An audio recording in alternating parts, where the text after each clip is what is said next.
What is going on, guys? Today I'm doing a review of the TCL 4K 43-inch Roku TV. Now I'm gonna go over the pros and the cons, and then I'm gonna give you some real life experience that I've had with the TV.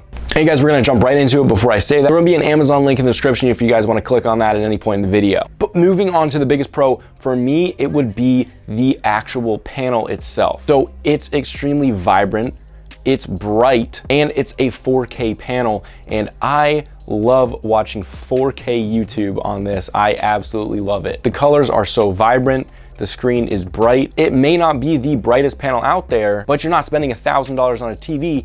You're spending like $220, $230. That's what it is on Amazon right now. That leads me to a second pro, is the cost of it. It's literally, for this 43-inch one, it is $230 for a 4K TV. Now the next is a refresh rate, and if you don't know what refresh rate means, it's essentially how many times the screen will refresh it. It's almost kind of like frames per second. The more they are, the more fluid everything seems. Now most computer screens that you look at are about 60 hertz. You can actually understand that if you drag a mouse across the screen really, really fast, it will kind of look like it's skipping a little bit. That's because it's 60 hertz. You get a higher hertz panel, it won't do that. It'll be more fluid. This reflects to be more lifelike, so when you're watching TV or YouTube or Netflix, it seems a little bit more real. Now this panel it's a 60 hertz panel, but it has 120 hertz CMI. And what that means, basically what that means is TCL came up with a way to do a bunch of signal processing and backlight scanning, which essentially means that they developed a 120 hertz looking panel that is currently 60 hertz. So essentially you're getting a 120 hertz panel, because to your eyesight, it has the exact same visual qualities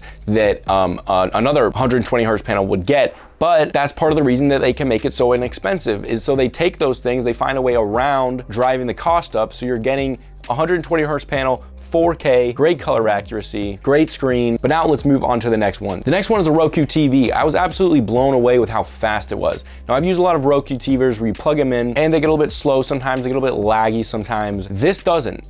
This was like snappy. It was like you turn it on and it's on. Everything's really fluid with it. I know a lot of new TVs are, but this is a cheap TV. It's not an expensive TV, and I was not expecting it to be this fluid. I mean, when you turn it off, the screen doesn't just turn off.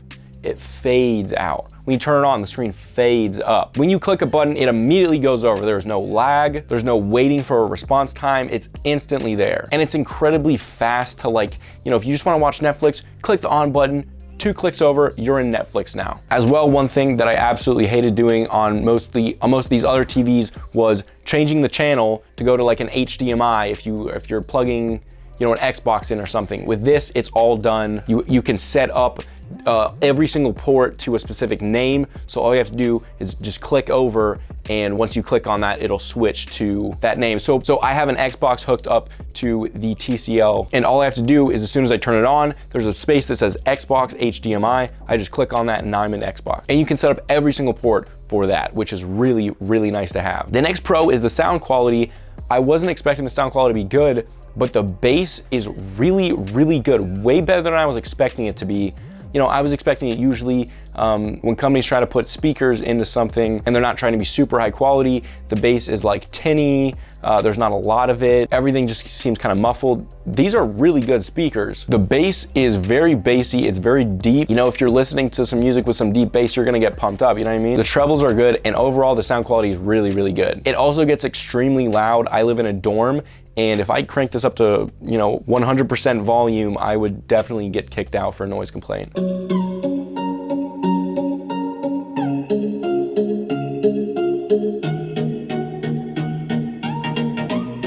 If you are getting like the bigger size TVs, you're probably gonna have a sound bar anyway, so that doesn't really matter, but I thought that I would mention it. The next pro is there is different sizes. There's a 43, a 49, a 55, a 65, and a 75. And holy heck, is it cheap. So obviously when you go up in screen, it's gonna get exponentially more expensive.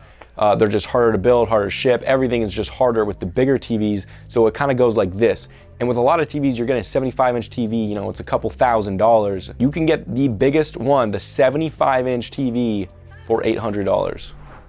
I mean, that's ridiculous. That's like bigger than my room, and it's $800. All right guys, the next thing that I really like is the remote. So this is the remote. It's pretty basic. It uses batteries on the back. So on the top of it, you have your red power button, you have your back button, your home button, your up and down, left and right, and okay to navigate most things. You have a rewind button, a fast forward button, a stop and play button. And then you have Netflix, Vudu, Hulu, and the Roku channels built into them.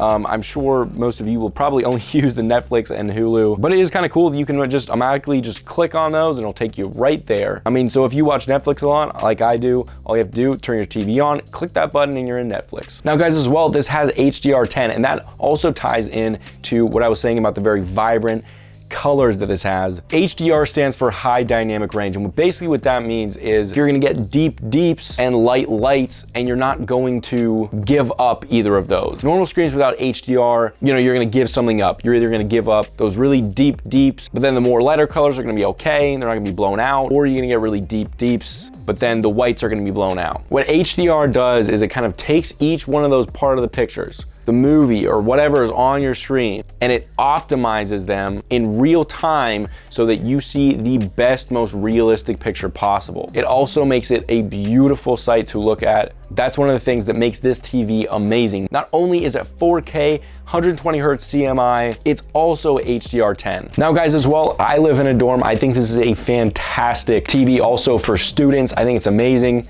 It's cheap, it still looks amazing. It's pretty much easy for anyone to use this because it's so easy to navigate. You know, if your parents need this, you know, if you have grandparents and they want a new TV, but you don't know if they're gonna like it or not, get them one of these. It's incredibly easy to navigate. I know a lot of people, they have these massive remotes. I mean, I don't even know what's going on those remotes. I don't know why there's so many buttons. It's like I'm working a spaceship. All you need, this many buttons. You have a Netflix ready to go. Everything else is pretty much controlled right here. You have your on and off, you have your back button, but everything can be controlled just from these buttons right here. You also have your sound on the side, which is really nice. Mute, volume down, volume up. Now, as far as styling, you can look at it. It has pretty thin bezels on the side. It looks really nice. It's thicker towards the bottom, but thin at the top, but it is definitely not a bulky TV at all.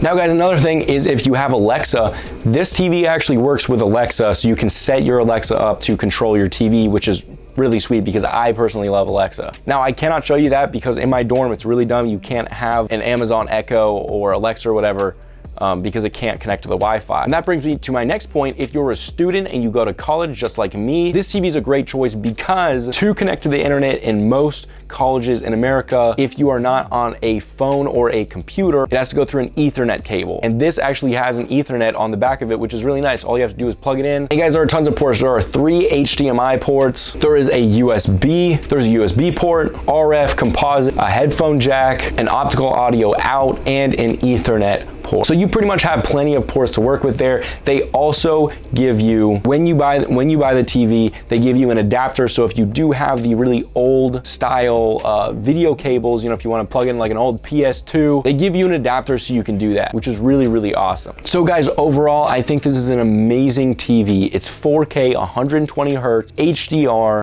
Roku. The screen is amazing. The build quality is really good. It's got a lot of ports and it's $230. Guys, if you want to go pick yourself up one of these, there is an Amazon link below. It's $230 on Amazon Prime. There are also bigger versions of this. So if you guys are interested in a bigger version of this, everything is the same. It's just a bigger version of it. If I wasn't in a dorm, I probably would have gotten like the 55 or the 65. But since I'm stationed in a dorm right now, I don't have space for that. But guys, again, Amazon link below. If I helped you with your buying decision, help me out and throw a like on this video. If you guys have any questions for me about the TV, drop them in the comment section below and I will get back to you. But I hope I helped you guys out.